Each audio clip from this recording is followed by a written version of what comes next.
The NFL season has begun. The Baltimore Ravens and the Kansas City Chiefs. Kansas City in a tough game takes out the Ravens 27-20. So what are my thoughts on this game? This is a rematch of the AFC Championship. Kansas City, the two-time defending champions, on a quest for a three-peat, and the Baltimore Ravens, the regular season's best team, the overall number one seed, looking to get back to the AFC Championship game and even further this year. You know, Lamar Jackson with a lot to prove in the postseason. So, where do I see these teams going? Kansas City obviously is exactly what we expected them to be, with a little bit more of a dynamic punch. Xavier Worthy, only 4 touches, 3 catches with a score, end around rush for 40 yards and a score. This guy's going to be dynamic. And I think we all knew this when we saw him run that 4.21 at the combine, fastest player ever at the combine. This is the dynamic punch that Patrick Mahomes has been missing since Tyreek Hill left, and now he's got that. Rashee Rice, who is still playing, his all legal issues getting pushed to the end of the season. He was clearly the number one target for Patrick Mahomes, catching slants over the middle, involved in this game to a heavy degree. Travis Kelce, not a ton of involvement, was second in targets at 5, but only 3 catches for 30 something yards. But he was out there. He actually ran more routes than any of the receivers.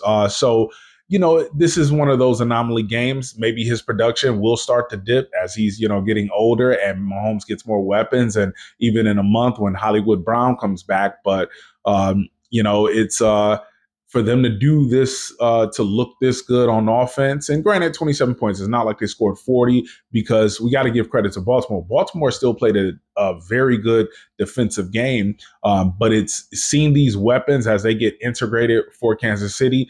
It's going to be even more dangerous as the season moves on. Baltimore, Baltimore is going to be a great team. Baltimore should and will be favored to beat everybody else on their schedule moving forward. Baltimore might still end up with the number one overall seed because this team is that good. When you watch this game, you can tell this roster is still legit. They're complete. They're going to be a force in the regular season. But, as we've seen when Lamar matches up with Patrick Mahomes, there's always, if one team makes a mistake, we expect it to be Baltimore. That fumble was huge for Lamar, turned into 3 points. But for me, what was most surprising is 13 rush attempts for Derrick Henry. Derrick Henry had 5 rushing attempts on the very first drive of the game, where they marched down the field and he punched it into the end zone. He got one more rushing attempt later in the first quarter. And then you mean to tell me 6 more carries for the remainder of the game?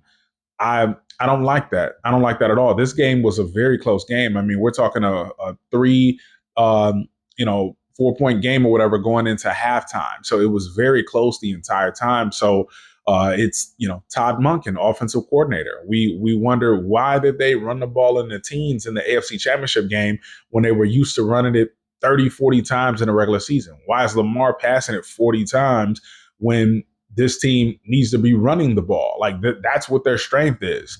I think they'll get it figured out. But again, if these two teams were to meet in the playoffs, I would just make the assumption that Baltimore would uncharacteristically play like what they haven't been playing like all season, and ultimately fall short.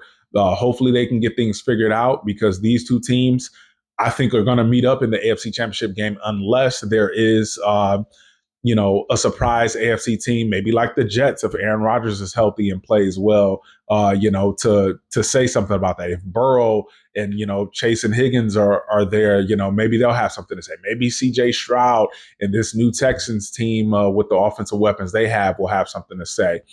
So it'll be very interesting moving forward. But I mean, this was an exciting game. We saw that Lamar hit Isaiah Likely for the touchdown, but he had a toe out.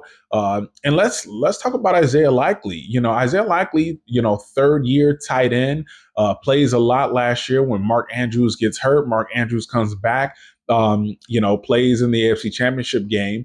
And Isaiah Likely only had a few targets that game. And then you come into this season and you're expecting, Mark Andrews to be the clear cut number one tight end. And if we look at route running, or I'm sorry, if we look at snaps, Mark Andrews actually outsnapped Isaiah Likely this game, I think by about 5 or 6 snaps. And he ran more routes as well, too. But the interesting thing that I noticed is Baltimore, their base personnel was 12. So they were going out with 2 tight ends. So they wanted both of these guys on the field, and they had them out there for majority of their snaps. Now, when it came to 11 personnel, where it's just 1 tight end, last year, Mark Andrews was getting 90% of those snaps when healthy. Now it dropped down to 55% with Isaiah Likely getting 45. So that's a little bit of fantasy information if you have Mark Andrews moving forward, or if you want to take a flyer on Isaiah Likely. Could this be an anomaly? Sure. But I mean, 12 targets to 2, 9 catches, 100-some yards, touchdown, and almost that 10th catch and another touchdown. It's looking promising for Likely. But again, very entertaining game. I expect Baltimore will bounce back and pulverize whoever they play week 2. But Kansas City looks good, and until somebody shows me that they're not only in their league in the regular season, but is trending towards the playoffs and can potentially have a good performance in the playoffs, you have to say Kansas City's the favorite. Obviously, let me know your guys' thoughts.